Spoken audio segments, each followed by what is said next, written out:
চলুন আজকে চটপট একটা চকলেট কেক বানিয়ে নেওয়া যাক। প্রথমেই কেকে শুকনো উপকরণগুলো একসাথে করে নিচ্ছি। একটা পাত্রে 1/4 কাপ ময়দা, 1 টেবিল চামচ কোকো পাউডার, হাফ চা চামচ বেকিং পাউডার ও 1 চিমটে নুন নিয়ে ভালো করে মিশিয়ে আলাদা করে রাখছি। এই মাপগুলো কিন্তু আমি 1 ডিমের কেকের জন্য নিচ্ছি।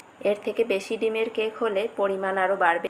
এখন একটা ডিমের সাদা অংশ কুসুম থেকে আলাদা করে নিয়ে 1/4 কাপ চিনি দিয়ে খুব ভালোভাবে বিট করে নিচ্ছি। পরে অবশ্য কুসুম দিয়ে একসাথেই বিট করে, আপনারা চাইলে সব একসাথেই বিট করে নিতে পারেন। এখন ডিমের কুসুম দিয়ে 1 টেবিল চামচ সয়াবিন তেল ও চকলেট এসেন্স দিয়ে দিচ্ছি।